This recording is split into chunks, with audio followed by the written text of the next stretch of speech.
ഇപ്പൊ നേരം വെളുത്ത് രാവിലെ അടുക്കളയിൽ വന്ന ജോസന്റെ ചോദ്യം എന്താണെന്ന് അറിയാമോ? ഇന്ന് ഫൈബർ കിട്ടിയില്ല, അയണും പൊട്ടാസ്യവും മഗ്നീഷ്യവും പ്രോട്ടീനും ഒന്നും കിട്ടിയില്ല. ഇത് ഞാൻ എപ്പോഴും പറയുന്നതാണ് കേട്ടോ, ഇത് കൊടുത്തിട്ട് ഇതിനകത്ത് ഇന്നതൊക്കെ ഉണ്ടെന്ന്. അതുകൊണ്ട് ചോദിക്കുന്നതാണ്. അപ്പോ ഹെഡ്മിലോഡിലേക്ക് എല്ലാവർക്കും സ്വാഗതം. ഞാൻ നിങ്ങളുടെ സ്വന്തം ബെൻസി. ഞാൻ കഴിഞ്ഞ വ്ളോഗിലൊക്കെ പറഞ്ഞിട്ടുണ്ടല്ലോ, ഇപ്പോൾ നമ്മുടെ കയ്യിൽ പുതിയ പ്രോഡക്റ്റുകൾ ഉണ്ട്. ഇത് അത്തിപ്പഴമാണ്. അപ്പോൾ ഇന്നത്തെ ബ്രേക്ക്ഫാസ്റ്റിനായിട്ട് ഞാൻ എടുത്തിട്ടുള്ളത് അത്തിപ്പഴം ഉണ്ട്, ഓട്സ് ഉണ്ട്, ചിയാ സീഡ് ഉണ്ട്, ഫ്ലാക്സ് സീഡ് ഉണ്ട്, പംകിൻ സീഡ് ഉണ്ട്, സൺഫ്ലവർ സീഡ് ഉണ്ട്. ഇതൊക്കെ ഉൾപ്പെടുത്തിക്കൊണ്ടുള്ളതാണ് ഇന്നത്തെ ബ്രേക്ക്ഫാസ്റ്റ്. അപ്പൊ അതിനെക്കുറിച്ച് ഞാൻ പറയുമ്പോൾ എപ്പോഴും പറയാറുണ്ടല്ലോ, ഇത് ഡൈജഷൻ ഏറ്റവും നല്ലതാണ്, നല്ല ഗുഡ് സോഴ്സ് ഓഫ് കാൽസ്യം. ഏറ്റവും കൂടുതൽ നമുക്ക് വൈറ്റമിൻസും മിനറൽസും ഒക്കെ ഇതിനകത്തെല്ലാം അടങ്ങിയിട്ടുണ്ട്. പൊട്ടാസ്യം ഉണ്ട്, ഫൈബർ ഉണ്ട്, കോപ്പർ ഉണ്ട്, അയൺ ഉണ്ട്, മാംഗനീസ് ഉണ്ട്, പിന്നെ എന്താണ്, ആന്റി ഓക്സിഡൻസ് ധാരാളമുണ്ട്. വെയിറ്റ് ലോസിന് ട്രൈ ചെയ്യുന്നവർക്ക് നല്ല സംഭവങ്ങളാണ്. ഒമേഗയുണ്ട്, magnesium, phosphorus, zinc, iron, protein, ഇതൊക്കെ അടങ്ങിയിട്ടുള്ള ഒരു കംപ്ലീറ്റ് മീലാണ് നമ്മുടെ ഈ ബ്രേക്ക്ഫാസ്റ്റ് എന്ന് പറയുന്നത്. അപ്പം അറിയാൻ വയ്യാത്തവർക്ക്, ആഗ്രഹമുള്ളവർക്ക് ജസ്റ്റ് ഞാനൊന്ന് ഇൻട്രൊഡക്ഷൻ ആയിട്ട് പറഞ്ഞതേ ഉള്ളൂ. അപ്പോൾ ആദ്യം തന്നെ ഞാൻ അത്തിപ്പഴം തലേന്നേ വെള്ളത്തിൽ ഇട്ട് വെച്ചാൽ ഏറ്റവും നല്ലത്. അത് ദഹിക്കാൻ ബുദ്ധിമുട്ടാണ് കട്ടിയായിട്ട് കഴിച്ചാൽ. പക്ഷെ ഞാൻ അങ്ങനെയും കഴിക്കാറുണ്ട് കേട്ടോ, ഇച്ചിരി ചിച്ചിച്ച നല്ലതായിട്ട് ചവച്ച് കഴിക്കണമെന്നേ ഉള്ളൂ. അപ്പൊ അങ്ങനെ ഇടാൻ പലപ്പോഴും മറന്നു പോവാറുണ്ട്. അതുകൊണ്ട് ഇത്തിരി ചൂട് വെള്ളത്തിലാണ് ഞാൻ ഇട്ട് വെച്ചിരിക്കുന്നത്. അതല്ലാന്നുണ്ടെങ്കിൽ ഞാൻ ചൂടുവെള്ളത്തിലിട്ടൊന്ന് തിളപ്പിച്ചും കുറച്ചു നേരം വെക്കാറുണ്ട്. അതിനുശേഷം ചിയ സീഡും ചൂടുവെള്ളത്തിലാണ് ഇട്ട് വെച്ചിരിക്കുന്നത്. ചൂടുവെള്ളത്തിൽ ഇടണമെന്ന് യാതൊരു നിർബന്ധവുമില്ല. സാധാ വെള്ളത്തിൽ ഇട്ടാലും മതി. അതിനുശേഷം നല്ലതുപോലെ ഒന്ന് ഇളക്കി അടച്ചു വെച്ചാൽ ഒരു 10-15 മിനിറ്റ് കഴിയുമ്പോൾ അത് നന്നായിട്ട് വീർത്ത് വരും. ഒരു മണിക്കൂറൊക്കെ കുതിർത്ത് വെക്കുവാണെങ്കിൽ ഏറ്റവും നല്ലതാണ് കേട്ടോ. ചിലർ രാത്രിയിലെ ഇത് ചിയ സീഡ് വെള്ളത്തിലിട്ടിട്ട് രാവിലെ എം ടി സ്റ്റൊമക്കിൽ കുടിക്കാറുണ്ട്. അതിനകത്ത് ഇത്തിരി നാരങ്ങയും പിഴിഞ്ഞൊഴിച്ച് ഇത്തിരി തേനും കൂടൊക്കെ ഒഴിച്ച് ഒരു ഗ്ലാസ് നിറച്ച് വെള്ളം എടുത്തിട്ട് 1 ടീസ്പൂണോ 2 ടീസ്പൂണോ ഒക്കെ ഇട്ട് അങ്ങനെ യൂസ് ചെയ്യാറുണ്ട്. ഇത് പല രീതിയിൽ നമുക്ക് യൂസ് ചെയ്യാം. ഞാൻ ഇന്നത്തെ രീതി ചെയ്യുന്നത് കണ്ടിട്ട് നിങ്ങൾ വിചാരിക്കും ഒരു പക്ഷേ വളഞ്ഞു മൂക്കി പിടിക്കുവാണെന്ന്. അതല്ല, ഒരിത്തിരി ഒന്ന് മനോഹരമാക്കാൻ, ഒരിത്തിരി ഒന്ന് ഡെക്കറേഷന് വേണ്ടിയൊക്കെ ഓരോ രീതിയിൽ ചെയ്യുന്നതേ ഉള്ളൂ. ഇന്ന് ഞാൻ ഓട്സ് ഇത്തിരി ഒന്ന് ചൂടാക്കിയാണ് ചെയ്യുന്നത് കേട്ടോ. എനിക്ക് ഓട്സ് ഡയറക്റ്റ്, ഞാൻ കഴിഞ്ഞ വ്ളോഗിൽ കാണിച്ച സ്മൂത്തി എന്ന് പറയുന്നത് ഓട്സ് ഡയറക്റ്റ് വെള്ളത്തിൽ വേവിച്ചത് ശേഷമായിരുന്നു. അതിനേക്കാൾ കുറച്ചുകൂടി ടേസ്റ്റി ആയിട്ട് എനിക്ക് തോന്നുന്നത് ഇങ്ങനെ ചെയ്യുമ്പോഴാണ് കേട്ടോ. ഞാൻ പല രീതിയിലും ചെയ്യാറുണ്ട്, അതിന്റെ ഒക്കെ വീഡിയോ ഞാൻ ചെയ്യാം. ഈ ഓട്സ് ഒന്ന് ചെറുതായിട്ടൊന്ന് ചൂടാക്കുമ്പോൾ ആ ഒരു റോസ്റ്റ് ആയതിന്റെ ഒരു ടേസ്റ്റും കിട്ടും. അതുപോലെ തന്നെ കുഴഞ്ഞു പോകത്തില്ല. സെപ്പറേറ്റ് സെപ്പറേറ്റ് ആയിട്ട് കിടക്കും. വഴുവഴുപ്പ് ഒട്ടും കാണത്തില്ല. നിങ്ങൾ ഇങ്ങനെ ഒന്ന് ചെയ്ത് നോക്കുക കേട്ടോ. കരിഞ്ഞു പോകരുത്, ഇളക്കി കൊടുത്തോണ്ടേയിരിക്കണം. അതിനുശേഷം ഞാൻ അതിനെ ഒരു പാത്രത്തിലോട്ട് മാറ്റുന്നുണ്ട്. അതായത് അതിന്റെ അടിയിലത്തെ ആ പൊടിയൊക്കെ ഉണ്ടല്ലോ, അതിനെ മാറ്റാൻ വേണ്ടിയാണ് കേട്ടോ. കരിഞ്ഞ പൊടിയൊക്കെ കാണും, അത് മാറ്റിയിട്ട് നല്ലത് മാത്രം ഈ പാത്രത്തിലോട്ട് ഇടാം. അതിനുശേഷം വീണ്ടും നമ്മുടെ ആ പാനിലോട്ട് തന്നെ ഓട്സും, പാല് വേണമെന്നുണ്ടെങ്കിൽ കുറച്ച് പാലൂടെ ഒഴിച്ചിട്ട് ഒന്ന് വേവിച്ചെടുക്കാം. പാല് ഇഷ്ടമല്ലാത്തവർക്ക് സാധാ വെള്ളം ഒഴിച്ചു വേണമെങ്കിലും വേവിച്ചെടുക്കാം. ഞാൻ ഇത്തിരി പാല് ചേർക്കാറുണ്ട് കേട്ടോ, ഒരു ടേസ്റ്റിന് വേണ്ടി. പക്ഷെ ജോസാന് പാൽ ഒഴിക്കുന്നതിനോട് ഒട്ടും താല്പര്യമില്ല, അല്ലാതെയാണ് ഇഷ്ടം. പക്ഷെ എനിക്ക് തോന്നുന്നു ഇത്തിരി കൂടി ടേസ്റ്റ് കൂട്ടുന്നത് പാല് ചെയ്യുന്നത്. പിന്നെ വെയിറ്റ് ലോസിനൊക്കെ ആഗ്രഹിക്കുന്നവര് പാലില്ലാതെ ചെയ്യുന്നതാവും നല്ലത്. അപ്പോ നിങ്ങൾക്കറിയാമല്ലോ അതിന്റെ റെസിപ്പി എങ്ങനെയാണെന്ന്. അപ്പൊ ആ പൊടിയൊക്കെ മാറ്റി നല്ല ഓട്സ് മാത്രമാണ് എടുത്തിരിക്കുന്നത്. അപ്പൊ ഓട്സ് നല്ലതുപോലെ ഒന്ന് തിളച്ച ശേഷം ഓഫ് ചെയ്തിട്ട് അതിനുശേഷം ഒരു പാത്രത്തിലോട്ട് മാറ്റി. ഈ സമയം കൊണ്ട് നല്ല ചൂടുവെള്ളത്തിലായിരുന്നല്ലോ അത്തിപ്പഴം ഇട്ട് വെച്ചിരുന്നത്, അത് നന്നായിട്ട് കുതിർന്നിട്ടുണ്ട് കേട്ടോ. അതിനെ നല്ലതുപോലെ കൈയും കൊണ്ട് ഞെരടി ഒന്ന് ഉടയ്ക്കുവാണ്. കാരണം ഇത് നമ്മൾ മിക്സിയിലിട്ട് ചെയ്യുന്നില്ല, ഇതുപോലെ തന്നെ ഡയറക്റ്റ് ഉണ്ടാക്കുവാണ് കേട്ടോ. അപ്പൊ മിക്സിയിലിട്ട് അടിക്കുവാണെങ്കിൽ ഇങ്ങനെ ചെയ്യേണ്ട ആവശ്യമില്ല. അപ്പോ അതിനുശേഷം ഓട്സ് നല്ലതുപോലെ തണുത്ത ശേഷമാണ് ഞാൻ സെർവ് ചെയ്യാൻ എടുത്തത് കേട്ടോ. അപ്പൊ ഈ സമയം കൊണ്ട് നമ്മുടെ ചിയ സീഡ് നന്നായിട്ട് അത് പൊന്തി വന്നിട്ടുണ്ട്. ഇതുപോലെ നന്നായിട്ട് കുതിരണം കേട്ടോ. അപ്പൊ അല്ലാതെ സ്മൂത്തി അടിക്കുവാണെങ്കിൽ ഡയറക്റ്റ് മിക്സിക്കകത്തിട്ട് അടിച്ചും എടുക്കാം. ഇപ്പോൾ ഞാൻ ഈ ചെയ്യുന്നത് എന്താണ്, വളഞ്ഞു മൂക്കെ പിടിക്കുന്ന രീതിയിൽ നിന്ന് ചിന്തിക്കാൻ ഞാനിത് വീഡിയോക്ക് ചെയ്യുന്നതുകൊണ്ട് ഇങ്ങനെ സെപ്പറേറ്റ് സെപ്പറേറ്റ് ചെയ്തതേ ഉള്ളൂ കേട്ടോ. ആദ്യം ഓട്സ് ഇട്ടു, അതിനുശേഷം ചിയാ സീഡ് ഇട്ടു, വീണ്ടും ഓട്സിന്റെ മിക്സ് ഇട്ടു, ചിയാ സീഡ് ഇട്ടു. അങ്ങനെ ചെയ്യുന്നതിന് പകരം നമ്മുടെ ആ ഓട്സ് ഒഴിച്ച പാത്രത്തിലോട്ട് ചിയാ സീഡ് ഇട്ടിളക്കി, അത്തിപ്പഴത്തിന്റെ അതുകൂടി ഇട്ടിളക്കി, എല്ലാം കൂടെ മിക്സ് ചെയ്തിട്ട് ഡയറക്റ്റ് ഗ്ലാസ്സിലോട്ട് ഒഴിക്കാം കേട്ടോ. ഇത് ഇങ്ങനെ കറങ്ങി പിടിക്കണമെന്നൊന്നും ഇല്ല. വീഡിയോ എടുക്കുമ്പോൾ ഒരു ഭംഗിക്ക് വേണ്ടി അങ്ങനെ ചെയ്തന്നേ ഉള്ളൂ കേട്ടോ. അപ്പോ ഓവർനൈറ്റ് ഓട്സ് പലരും പറയുന്നതാണ് നല്ല ടേസ്റ്റ് ആണ് അങ്ങനെ കഴിക്കാറുണ്ടെന്ന്. പക്ഷെ എനിക്ക് എന്തോ അതിനോട് വലിയ താല്പര്യം തോന്നില്ല. ഞാൻ ഇതുവരെ ട്രൈ ചെയ്തിട്ടില്ല. അങ്ങനെ യൂസ് ചെയ്യുന്നവർ എന്നോട് പരിഭവം തോന്നരുത് ഞാനിങ്ങനെ പറഞ്ഞതുകൊണ്ട്. കാരണം പാലൊഴിച്ച് വെക്കുന്നവരുണ്ട്, തൈര് ഒഴിച്ച് വെക്കുന്നവരുണ്ട്, ഓട്സും ഫ്രൂട്ട്സും ഒക്കെ എല്ലാം ഓട്സും ചിയാ സീഡും എല്ലാം കൂടി ഇട്ട് മിക്സ് ചെയ്ത് ഫ്രിഡ്ജിൽ വെച്ചിട്ട് പിറ്റേന്ന് രാവിലെ ഫ്രൂട്ട്സ് ഒക്കെ കട്ട് ചെയ്തിട്ട് അങ്ങനെ കഴിക്കുന്ന ഒരു രീതി പലതും ഞാൻ കണ്ടിട്ടുണ്ട്. എന്തോ എനിക്ക് അതിനാണ് അത് ഫ്രിഡ്ജിൽ വെച്ചെടുക്കുന്നത് കൊണ്ടാണോ എന്നും അറിയില്ല. എനിക്ക് അത്ര വലിയ താല്പര്യം തോന്നുന്നില്ല. അതുകൊണ്ടാണ് അങ്ങനെ ചെയ്യാത്തത്. ഇപ്പൊ നമ്മുടെ സൺഫ്ലവർ സീഡ്, പംകിൻ സീഡ് ഇത് 1/4 കിലോ ഇട്ട് വെച്ചതാണ്. എന്ന് തൊട്ടേ ഞങ്ങള് എടുത്തു തുടങ്ങിയതാണ് കേട്ടോ. 1/4 കിലോ എനിക്ക് തോന്നുന്നു ഒരു 2 മാസത്തേക്കെങ്കിലും കാണും ഞങ്ങൾക്ക് രണ്ടുപേർ കൂടെ. അത്രയ്ക്ക് കുറച്ചല്ലേ എടുക്കത്തുള്ളൂ. ഇത് ഒത്തിരി ഒന്നും ഇടണ്ടല്ലോ. ഇത് പൊടിച്ചു വെക്കുവാണെങ്കിൽ ഏറ്റവും നല്ലതാണ് കേട്ടോ. മൊത്തത്തിലല്ല, കുറേശ്ശെ കുറേശ്ശെ പൊടിച്ചു വെച്ചാൽ ഏറ്റവും നല്ലതാണ്. അതല്ല ഇങ്ങനെ ഇടയ്ക്ക് കടിക്കാൻ കിട്ടുന്നതാണ് ഇഷ്ടമെന്നുണ്ടെങ്കിൽ അങ്ങനെ ചെയ്യാം. അപ്പം സൺഫ്ലവർ സീഡും ചിയാ സീഡും ഇട്ട് നല്ലതുപോലെ ഒന്ന് ഇളക്കി.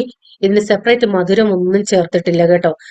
അത്തിപ്പഴത്തിന് നല്ല മധുരമുണ്ട്. അതിന്റെ ഒറിജിനൽ മധുരമാണ്. അതിനകത്ത് എക്സ്ട്രാ മധുരം ഒന്നും ചേർത്തിട്ടില്ല കേട്ടോ. അല്ലാതെ തന്നെയുള്ള മധുരമാണ്.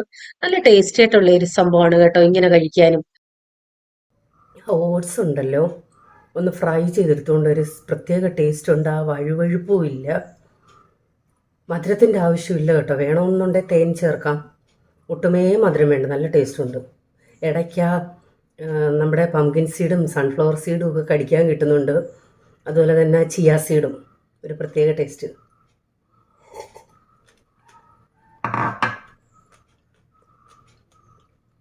ജോസംബ്ര എന്താണ്ടൊക്കെ കടിക്കാൻ കിട്ടുന്ന എന്തോന്ന് അറിയത്തില്ലെന്ന്. ചവച്ച് തിന്നെ, അതിനകത്ത് സീഡൊക്കെ ഇട്ടിട്ടുണ്ട്.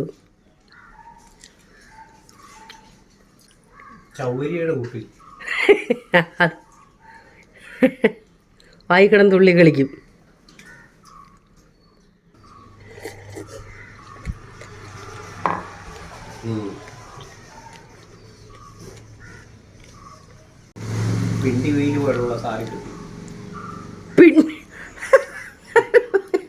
പിണ്ടിവീല് അല്ല ദൈവമേ, ഓരോ പേര് കണ്ടുപിടിക്കുന്നേ. വാഴപ്പിണ്ടിയാണ് ഉദ്ദേശിച്ചത്. നമ്മൾ വാഴപ്പിണ്ടി കട്ട് ചെയ്ത് ഈ പിണ്ടിവീലെന്ന് പറഞ്ഞ ഫിഗിനെയാണേ അത്തിപ്പഴത്തിന്. അപ്പോൾ രാവിലെ തന്നെ ഫൈബറായി, ഒമേഗയായി, സിങ്കായി, മഗ്നീഷ്യമായി, പ്രോട്ടീനായി, എല്ലാം ആയി.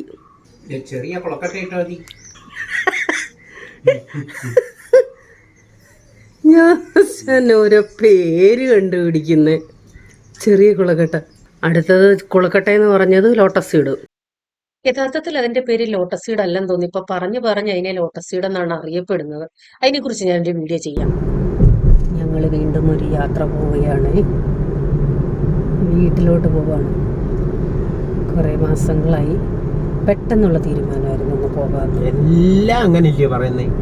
പിന്നെ പെട്ടെന്നല്ലാതെ നേരത്തെ തീരുമാനിച്ചാന്നോ പോകണം എന്നേ പറഞ്ഞ എവിടെ ഞാൻ മെനഞ്ഞാന്നല്ലേ പറഞ്ഞ് ഫിക്സ് ഇന്ന് നമുക്ക് പോകണമെന്ന്. ഇല്ല, ഒരു മാസം മുമ്പേ പറഞ്ഞു. പിന്നെ എനിക്ക് പിന്നെ ഒരു മാസം മുമ്പേ പറഞ്ഞ എന്താ കൊണ്ടുവഞ്ഞേ? ഒരു മാസം മുമ്പേ പറഞ്ഞെന്ന് പറയുന്നു. എന്താ കൊണ്ടുവഞ്ഞേ? തീർത്തൊന്നും പറഞ്ഞില്ല. അതാണ് ഞാൻ പറഞ്ഞത്. പോണമെന്ന് സ്ട്രിക്റ്റ് തീരുമാനിച്ചത് മെനഞ്ഞാന്ന്. ഡയലോഗ് മാറ്റിപ്പിടി. പറ, തിരിച്ചു വെച്ചിട്ടുണ്ട്. പറഞ്ഞു. ഡയലോഗ് മാറ്റിപ്പിടി. പറഞ്ഞോന്ന്. എല്ലാം ഒരേ ഡയലോഗിൽ പോകാതെ. മലയാളം ഇല്ലി പറയുന്നു മാറ്റി പറയുന്നു. എനിക്ക് ഒന്നും പറയാനില്ല. ഇന്ത്യ മഹാരാജ്യത്ത് സ്വാതന്ത്ര്യമുണ്ട് മിണ്ടാൻ. എനിക്ക് മിണ്ടെന്ന് ഞാൻ പറഞ്ഞു. മിണ്ടണ്ടെന്ന് മിണ്ടെന്നല്ലേ ഞാൻ പറയുന്നേ. ഞങ്ങൾ പ്ലാപ്പള്ളി റോഡിൽ കൂടെ സദാനന്തപുരത്തോട്ട് ഇറങ്ങാൻ പോകുന്നു. ഇത്രയൊക്കെ അറിയാമോ? സത്യമായിട്ടും ഈ അടുപ്പിച്ച് ഞാൻ ഈ എഡിറ്റ് ചെയ്തപ്പോഴാണ് ശ്രദ്ധിക്കുന്നത്. പുറത്തു പോകുന്ന എല്ലാ വീഡിയോയിലും ഈ സെയിം ഡ്രസ്സാണ്. എൻ്റെ ഒരു വെറും വെറും വെറും മോശം സ്വഭാവമാണ്. ഏതെങ്കിലും ഒരു ഡ്രസ്സ് ഇഷ്ടപ്പെട്ടാൽ പിന്നെ എല്ലായിടത്തും അത് തന്നെയായിരിക്കും ഇടുന്നത്. വാഷ് ചെയ്യും, വീണ്ടും ഇടും. വാഷ് ചെയ്യും, വീണ്ടും ഇടും. ജോസാൻ പറയാറുണ്ട്, നീ ഇത് ഈ മറ്റുള്ള ഡ്രസ്സെല്ലാം കൂടെ എന്തിനു വെച്ചേക്കുവാ, ഇട്ടൂടെയാണ്. പക്ഷെ ഒരു ഡ്രസ്സ് എനിക്ക് നല്ല കംഫർട്ടെന്ന് തോന്നിയാൽ പിന്നെ അതിനെ മാറത്തില്ല. അത് മാത്രം ഇട്ടുകൊണ്ട് നടക്കും. ഇപ്പൊ എഡിറ്റ് ചെയ്തപ്പോഴാണ് ഞാൻ ശ്രദ്ധിച്ചത്, കഴിഞ്ഞ വ്ളോഗില് കസേര മേടിക്കാൻ പോകുന്ന വീഡിയോ, അതിനും ഞാൻ ഈ സെയിം ഡ്രസ്സ് തന്നെയല്ലേ ഇട്ടേക്കുന്നത്, ഇതിനും ഈ സെയിം ഡ്രസ്സ് തന്നെയല്ലേ ഇട്ടേക്കുന്നത്. ദൈവമേ, ഇനി ഞാൻ ഓൾറെഡി എടുത്തു വെച്ചിരിക്കുന്ന വീഡിയോയിൽ പുറത്തു പോകുന്ന വീഡിയോ ഉണ്ടെങ്കിൽ അതിനി ഏത് ഡ്രസ്സാണോ എന്തോ. ഇപ്പോഴേ എനിക്കൊരു ചിന്ത, ഏത് ഡ്രസ് ഇത് തന്നെ ആയിരിക്കാം. കാരണം എന്റെ സ്വഭാവം എനിക്കല്ലേ അറിയത്തുള്ളൂ, വേറും മോശ സ്വഭാവമാണ്.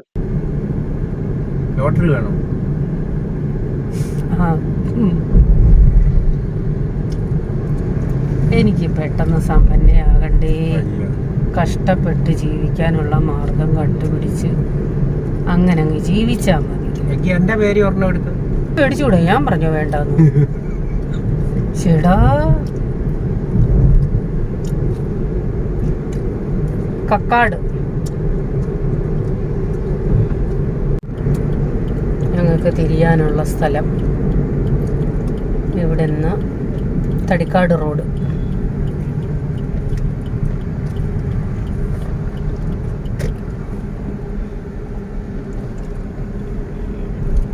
നേരെ പോയാൽ ആയൂർ വഴി പോവാം. ഈ ഷോർട്ട് കട്ട് തടിക്കാട് വഴി. നല്ല റോഡാണ്. തടിക്കാട് വഴിയല്ല, മേഴ്സിയുടെ അവിടെ തിരിഞ്ഞ് തടിക്കാട് റോഡ്. തടിക്കാട് അഞ്ചൽ ചന്തയുടെ അവിടെ ചെന്ന് കയറും. പണ്ടൊന്നും ഈ റോഡ് വലിയ തിരക്കില്ലായിരുന്നു. ഇപ്പൊ ഇവിടെയും അത്യാവശ്യം തിരക്കൊക്കെയുള്ള റോഡാണ്. ബസ് റൂട്ട് ആക്കിയല്ലോ. വലിയ ഒത്തിരി സർവീസ് ഇല്ലെന്ന് തോന്നുന്നു, ചുരുക്കം. ഒരു ഫ്രൂട്ട്സ് കടയുണ്ട്, പാർക്ക് ചെയ്യാൻ സ്ഥലമുണ്ട്. ഇതാണോ? ഉണ്ട്.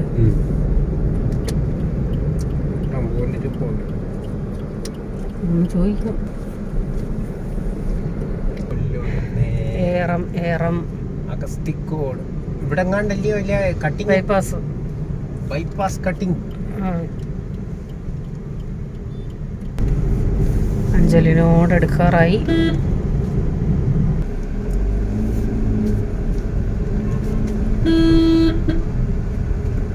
ഒന്നാള് ഞാൻ അടിച്ചു മിന്നി ഇതിലേക്ക് ഇറങ്ങി വന്നു, പറഞ്ഞില്ല.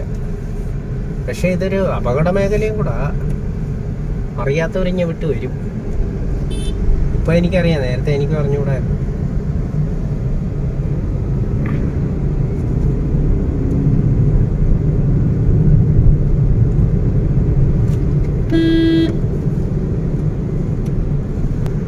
അച്ഛല് കഴിഞ്ഞ് കൈതാടിയിലോട്ട് കയറുന്നു.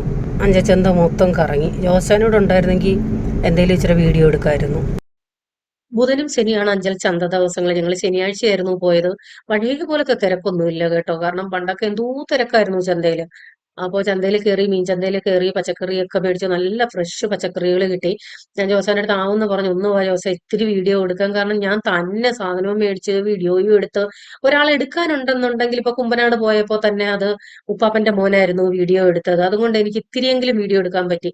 ജോസാന്റെ അടുത്ത് എത്ര പറഞ്ഞാലും പുള്ളിക്ക് താല്പര്യമില്ല. നമുക്ക് പറയാനല്ലേ പറ്റത്തുള്ളൂ. കെഞ്ചി പറയാറുണ്ട്, ഞാൻ ഒന്ന് വീഡിയോ പിടിച്ചാൽ മതി, ക്യാമറ ഒന്ന് പിടിച്ചാൽ മതി, ഞാൻ പറഞ്ഞോളാം. അത്രയും പോലും ചെയ്യത്തില്ലെന്നുണ്ടെങ്കിൽ നമുക്ക് പിന്നെ എന്ത് ചെയ്യാൻ പറ്റും? അവർക്കൂടെ ഒക്കെ ഒരു താല്പര്യം വേണ്ടേ, എങ്കിലല്ലേ നമുക്ക് എന്തെങ്കിലും ചെയ്യാൻ പറ്റത്തുള്ളൂ.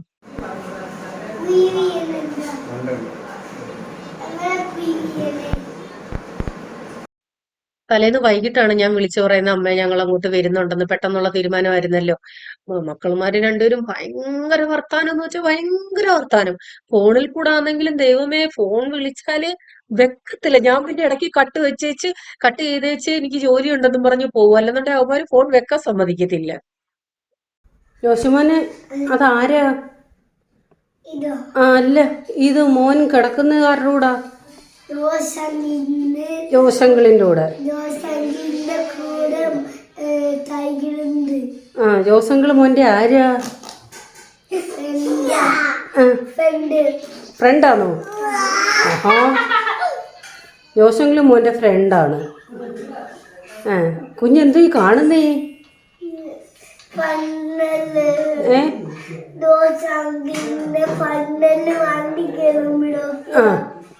നന്നായിട്ട് സംസാരിക്കും. ക്യാമറ കണ്ടപ്പോൾ ഇത്തിരി കൊഞ്ചല് വന്നതാണ്. ബൈബിൾ സ്റ്റോറീസ് ആയാലും ബൈബിളിലെ വാക്യങ്ങളായാലും ഇഷ്ടം പോലെ കാണാതറിയാം. സ്റ്റോറിയൊക്കെ നല്ല വൃത്തിയായിട്ട് പറയും. അപ്പൊ ഞാൻ കഴിഞ്ഞ വ്ളോഗിലും കാണിച്ചിട്ടുണ്ടല്ലോ, വീട്ടിലൊരു നാരകമുണ്ട്, നല്ല ചുമന്ന നാരങ്ങയാണ്. 365 ദിവസം ഇതിൽ നാരങ്ങയാണ്. ഇപ്പൊ നാരങ്ങയുടെ സീസൺ ആണ്. നല്ല ഓറഞ്ച് പോലെ പഴുത്ത് നിൽക്കുവാണ്, ഭയങ്കര ടേസ്റ്റ് ആണ്. ഇപ്പൊ വന്നു ഇതിനകത്ത് അരികളൊന്നുമില്ല. ഒരെണ്ണം തൈ നട്ടുപിടിപ്പിക്കാൻ നോക്കിയിട്ട് അരി കിട്ടുന്നില്ല. എന്റെ കുഞ്ഞിലേ ഉള്ള കലമാണ് കേട്ടോ, കിഴിഞ്ഞു. പക്ഷെ കളയാൻ മടിയായതുകൊണ്ട് ഇങ്ങനെ വെച്ചിരിക്കുകയാണ്. ഭയങ്കര ഒരു മൺകലമാണ്. ജീവിതത്തിൽ കേട്ടിട്ടില്ലാത്ത ഒരു സംഭവമാണ് ഞങ്ങളുടെ നാട്ടിൽ പന്നി ശല്യം. ഇപ്പൊ ഭയങ്കര ശല്യമാണ്. ചേമ്പ് ചേന മൊത്തം കുഴിച്ചിളക്കി, കുരങ്ങ് ശല്യം ഒന്നും കിട്ടുന്നില്ല. പപ്പായ കായ ഇതൊന്നും കിട്ടുന്നില്ല, എല്ലാം നശിപ്പിക്കുവാണ്.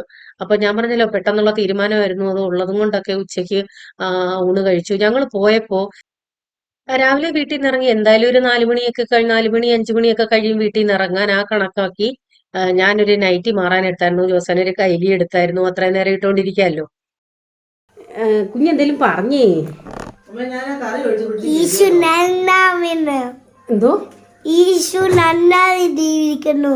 വിളുപ്പട്ടി വെന്തി ആൻറ്റിക്ക് വേണ്ടി പാട്ടിട്ട് അന്നേരം ദൈവം വെന്തി ആൻറ്റി പറഞ്ഞു, വെന്തി ആൻറ്റിയോട് വീട്ടിൽ പോകാൻ പറയുന്നു.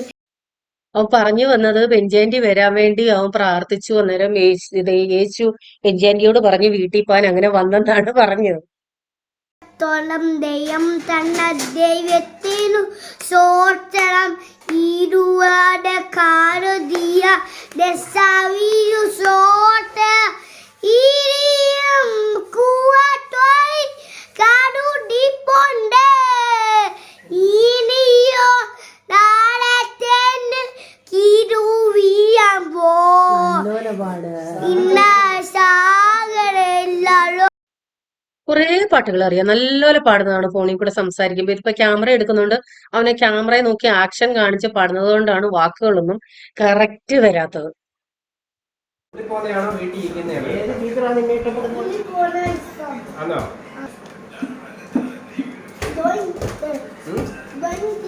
ഡ്രോയിങ് ടീച്ചറോ? നീ പടം വരയ്ക്കുമോ? ഡ്രോയിങ് ടീച്ചർ ഇഷ്ടപ്പെടാൻ ആണോ? കൂടുതൽ അടി അവനാണോ നിനക്കാണോ കൊള്ളുന്നത് സ്കൂളിൽ നിന്ന്?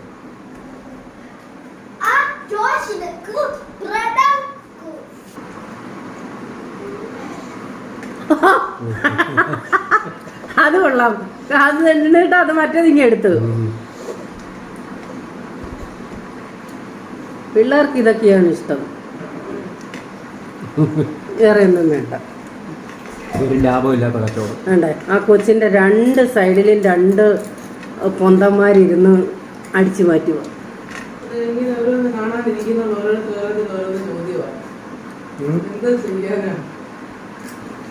അവന് ഇഷ്ടമല്ലേ ഇത്?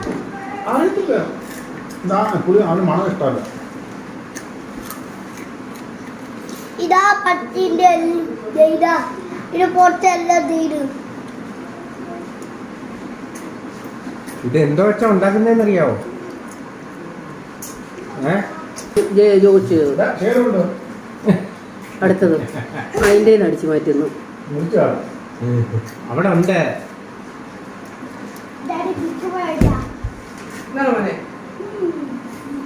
ഇവിടെ നിനക്ക് ഇത് എന്തോ വെച്ചാ ഉണ്ടാക്കുന്നതെന്നറിയാവോ? ഞങ്ങൾക്ക് തന്നാ ചായ മസാലയും മുളകും പിന്നെ തക്കാളിക്കും മസാലയും മുളകും പിന്നെ തക്കാളിക്കും പിന്നെ പച്ചപ്പൊടി ഉപ്പും മുളകും. ഇല്ല, എടുത്തിട്ടില്ല. മസാലയും ഇതും തക്കാളിക്കും ഒന്നും അല്ലടാ. ഇത് ഇവിടെ താടില്ലയോ? ആടിന്റെ വലിയ ആടുണ്ട്, അത് ഇടുന്ന പുഴുക്കയത്. അത് ഫ്രൈ ചെയ്ത് പിള്ളേരുടെ അടുത്ത് ഓരോന്ന് വെറുതെ ഇരുന്ന് പറഞ്ഞു കൊടുക്കാതെ. കുഞ്ഞെന്തുവാ തിന്നില്ലേ? അതായത് നിന്റെ പേരെന്തുവാ? വെട്ടുകേക്കോ? എന്തോ വെട്ടക്കേക്കോ? വെട്ടുകേക്ക്. അമ്മച്ചി എങ്ങനെ പ്രാർത്ഥിക്കുന്നത്? കുഞ്ഞെങ്ങനാ പ്രാർത്ഥിക്കുന്നേ? കുഞ്ഞെങ്ങനാ പ്രാർത്ഥിക്കുന്നേ? പരിശുദ്ധ ദൈവമേ സ്വർഗ്ഗസ്ഥ കർത്താവേ,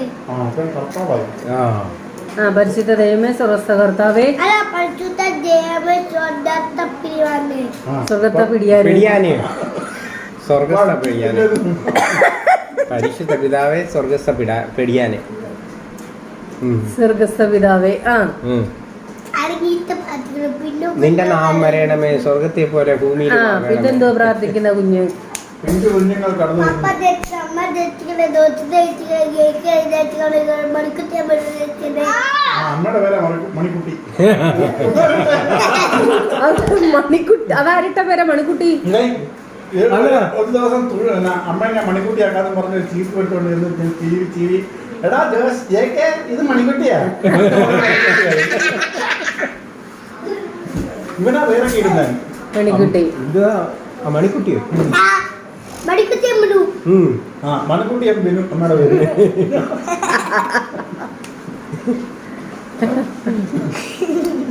മണിക്കുട്ടി. ജോഷുമോന്റെ പ്രാർത്ഥന മണിക്കൂറുകളോളമാണ് കേട്ടോ. വീട്ടിൽ രാത്രി പ്രാർത്ഥനയ്ക്കായാലും നമുക്കിപ്പം വയ്യെന്നുണ്ടെങ്കിൽ ഫോണിൽ കൂടെ ഒന്ന് പ്രാർത്ഥിക്കാൻ പറഞ്ഞാൽ ഫോണിൽ കൂടെ ഒക്കെ പ്രാർത്ഥിക്കും, നല്ലതായിട്ട് പ്രാർത്ഥിക്കും.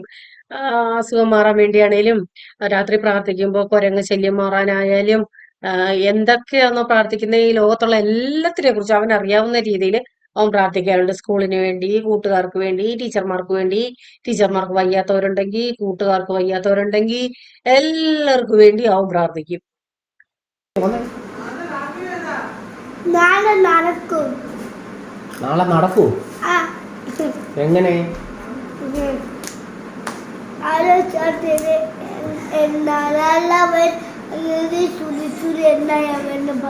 പാടൂ. ആദ്യം തൊട്ട് എന്തൊക്കെയാ? Head, hair, forehead, eyes, nose, mouth, teeth, tongue, chin, neck, ears, neck, chest, stomach, knee, foot, thumb. Leg ഇല്ലയോ? leg ഉണ്ട്. ഹാൻഡില്ലയോ? hand. ചായ ചായ. Ready, steady, go. ജോസം വിടല്. വേറെ വീഴും. ശിവച്ചിതാ മുറുക്കി പിടിച്ചേക്കുവാ. വേറെ വീഴും.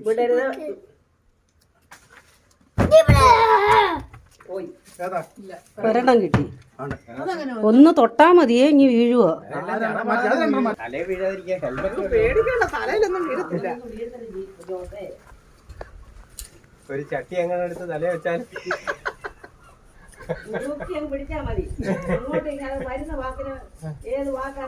അതാ അങ്ങോട്ട് നോക്കിക്കോണം. ഞങ്ങളെ കൂടെ ശ്രദ്ധിച്ചോണേ ഒരാഴ്ച. ഇങ്ങോട്ട് നീങ്ങി ഏതാ പിടിക്കുന്ന നോക്കട്ടെ ആദ്യം. ആദ്യട്ടോ നേരെ നേരെ വന്നു താത്ത് പിടിച്ചോ. പോരട്ടെ തുമ്പിനെ പിടിക്കും. പോരട്ടെ വീഴട്ടെ വീഴട്ടെ.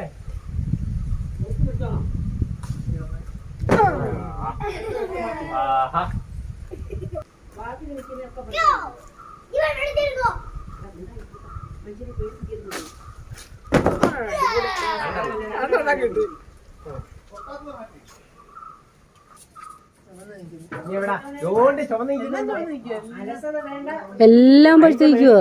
കയ്യെത്തി പറിക്കാൻ പറ്റേ അവിടെ കയ്യെത്തി പറിക്കാം.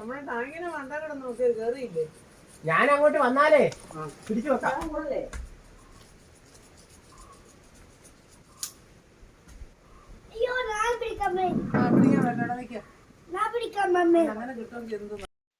ഒരു കാറ്റടിച്ചാൽ മതി പടാന്നും പറഞ്ഞാ മൊത്തം കൂടെ വീഴുന്നത്. അത്രയ്ക്ക് പഴുത്ത് നിൽക്കുക, ഭയങ്കര മധുരമാണ്.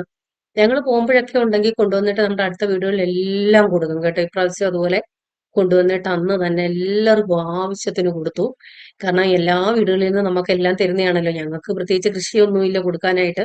അപ്പൊ ഇതുപോലെ വീട്ടിൽ പോയിട്ട് വരുമ്പോൾ എന്തെങ്കിലുമൊക്കെ കൊണ്ടുവരുവാണെങ്കിൽ നമ്മുടെ അടുത്ത വീടുകളിലെല്ലാം കൊടുക്കും. ഇത് തറയിൽ വീഴുമെന്നുള്ള പേടി കാരണം അടുക്കള മുറ്റത്തോട്ട് ആരും ഇറങ്ങാറേ ഇല്ല. കാരണം എപ്പോഴാണ് വീഴുന്നതെന്ന് അറിയത്തില്ല. എന്നും രാവിലെ മുറ്റത്ത് അമ്മ പറയുന്ന മെത്ത വിരിച്ച കണക്കാ കിടക്കുന്നതെന്ന്. കാരണം പണ്ടൊക്കെ ആണെങ്കിൽ ഇത് മേടിക്കാൻ ആളുകൾ വരുമായിരുന്നു, അടങ്കലെടുക്കാൻ. ഇപ്പൊ അങ്ങനെ ആരും വരുന്നില്ല. ബിജീസ് കിച്ചൺ എന്റെ ചേച്ചിയൊക്കെ ഭയങ്കര സങ്കടമാണ്. അവള് വരുമ്പോഴത്തേക്ക് ഇത് കാണത്തില്ല, കാരണം അത്രയും നാള് നിക്കത്തില്ല. ഇപ്പൊ തന്നെ എല്ലാം പഴുത്ത് വീഴാണ്. പൂൾമോനാണെങ്കിലും പ്രൈസമോനാണെങ്കിലും ഭയങ്കര ഇഷ്ടമാണ്. ചാവും ഇതെന്ന് വെച്ചാ. പക്ഷെ എന്ത് ചെയ്യാൻ പറ്റും, നമുക്ക് പിടിച്ചു നിർത്താനും പറ്റത്തില്ലല്ലോ. പോവാ, നീ വരുന്നില്ലല്ലോ. അമ്മച്ചിയെ ആദ്യം പറഞ്ഞ അമ്മച്ചിയെ വിടാന്ന്, പിന്നെ പറയുന്നത് എനിക്ക് തെറ്റ് പറ്റിയതാ. ഉമ്മതാ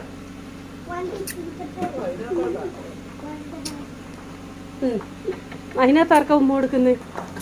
ആ, വീഡിയോ കാണുന്ന എല്ലാവർക്കും ഉമ്മ. ആ, കുഞ്ഞു ഉമ്മ.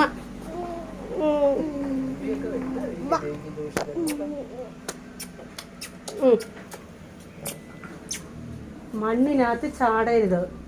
രാത്രി അതാണ് ചുമക്കുന്നത്. കേട്ടോ കേട്ടോ. അപ്പൊ തറയിൽ വീഴാതെ ആദ്യം ശീവേച്ചി കുറച്ച് പിടിച്ചു. അതിനുശേഷം ഞാനും ജോസാനോടായിരുന്നു. കാരണം തറയിൽ വീണാൽ അത് പൊട്ടി അതിന്റെ നീര് മൊത്തവും പോയി പൊട്ടി അങ്ങ് കീറും.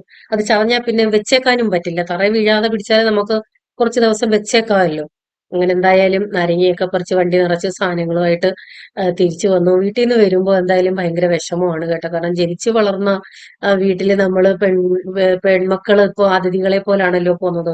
പെട്ടെന്ന് പോവും, അതുപോലെ തന്നെ പെട്ടെന്ന് തിരിച്ചു വരും. വരാതിരിക്കാനും പറ്റത്തില്ലല്ലോ, നമ്മുടെ ജീവിത സാഹചര്യങ്ങൾ അങ്ങനെയാണല്ലോ. കഴിഞ്ഞ വീഡിയോയിൽ വാട്സപ്പ് ഇല്ല, സാധനങ്ങൾ വേണമെന്നും പറഞ്ഞൊരു കമന്റ് ഉണ്ടായിരുന്നു കേട്ടോ. അതൊട്ടും പ്രാക്ടിക്കൽ അല്ല എന്നെ സംബന്ധിച്ചിടത്തോളം. കാരണം പേയ്മെന്റിന്റെ ഡീറ്റെയിൽസ്, അഡ്രസ്സ്, നമ്മൾ സാധനം അയച്ചതിന് ശേഷമുള്ള കമ്മ്യൂണിക്കേഷൻ, ഇതെല്ലാം വാട്സപ്പ് വഴിയാണ് നടക്കുന്നത്. കാരണം ഇപ്പൊ എല്ലാം ഗൂഗിൾ പേ ആണല്ലോ, അല്ലാതെ സംഭവങ്ങളൊന്നും ഇല്ലല്ലോ. അപ്പൊ അഡ്രസ് ഒക്കെ ഫോണിൽ കൂടി എഴുതിയെടുക്കുക, പൈസ അയച്ചോ ഇല്ലയോ, അത് വാട്സപ്പ് ഇല്ലാതെ പറ്റില്ലല്ലോ. കാരണം ഇപ്പൊ സപ്പോസ് ഒരു 1/2 കിലോ മീൻ തന്നെ എനിക്ക് തോന്നുന്നു ഒരു 4-5 പാഴ്സലേലും കാണും. 1/2 കിലോ മീൻ കേരളത്തിൽ തന്നെ. അപ്പൊ ഇത് സെയിം എമൗണ്ട് ആണ് കൊറിയർ ചാർജ് ഉൾപ്പെടെ. അപ്പൊ ആരുടെ പേയ്മെന്റാ വരുന്നതെന്ന് എനിക്ക് മനസ്സിലാവില്ല. സ്ക്രീൻഷോട്ട് കിട്ടിയാലേ മനസ്സിലാവത്തുള്ളൂ. SMS അലർട്ട് വരുമ്പോൾ അതിനകത്ത് പേരും കാര്യങ്ങളും ഒന്നും കാണത്തില്ല. അപ്പൊ അങ്ങനെയൊക്കെയുള്ള സാഹചര്യങ്ങളിൽ വാട്സപ്പ് ഉണ്ടെങ്കിലേ എനിക്ക് ഓർഡർ പറ്റത്തുള്ളൂ. ഞാൻ പറഞ്ഞത് മനസ്സിലായി എന്നാണ് വിശ്വാസം. കാരണം ഫോണിൽ കൂടി പേയ്മെന്റ് അയച്ചിട്ടുണ്ട്, അല്ലെ ഫോണിൽ കൂടി അഡ്രസ്സ് പറഞ്ഞിരുന്നു, ഞാൻ എഴുതിയെടുക്കുന്നു, ഇതൊക്കെ ഒത്തിരി സമയം എന്നെ സംബന്ധിച്ചിടത്തോളം എനിക്കത് ബുദ്ധിമുട്ടുമാണ്. വാട്സപ്പാണ് ഈസി ആയിട്ട് നമുക്ക് ഹാൻഡിൽ ചെയ്യാൻ പറ്റുന്നതേ. ദിവസവും ധാരാളം പേർക്കാണ് ടോട്ടൽ ചെയ്ത് കൊടുക്കുന്നത്. ഈ ടോട്ടൽ ചെയ്ത് കൊടുക്കുന്ന എല്ലാവരും പേയ്മെന്റ് ചെയ്യണമെന്നുമില്ല. അപ്പോൾ ആരുടെ പേയ്മെന്റ് ആണ് വന്നതെന്ന് അറിയണമെങ്കിൽ എനിക്കിരുന്ന് ഇതെല്ലാം സെർച്ച് ചെയ്ത് ആരുടെ എമൗണ്ട് ആണ് വന്നതെന്ന് കണ്ടുപിടിക്കാനും ബുദ്ധിമുട്ടല്ലേ. അതുകൊണ്ട് സ്ക്രീൻഷോട്ട് വന്നാൽ എനിക്ക് ഉടനെ മനസ്സിലാവും, ഇന്ന ആളാണ് ഇന്ന പേയ്മെന്റ് ഇട്ടിരിക്കുന്നത്. അതുപോലെ സെയിം എമൗണ്ട് വന്നാൽ എനിക്ക് മനസ്സിലാവത്തില്ല ആരുടെയാണ് വന്നിരിക്കുന്നതെന്ന്. അപ്പോൾ വാട്സപ്പ് ഉണ്ടെങ്കിൽ മാത്രമേ ഓർഡറുകൾ നടക്കത്തുള്ളൂ കേട്ടോ. ഞാൻ പറഞ്ഞത് എത്രത്തോളം നിങ്ങൾക്ക് മനസ്സിലായി എന്ന് എനിക്കറിയില്ല. അപ്പൊ എന്താണ്, ഇതൊക്കെയാണ് വിശേഷങ്ങള്. ഒരു ചെറിയ വീഡിയോ ആയിരുന്നു. നിങ്ങൾക്ക് എത്രത്തോളം ഇഷ്ടപ്പെട്ടു എന്നറിയില്ല.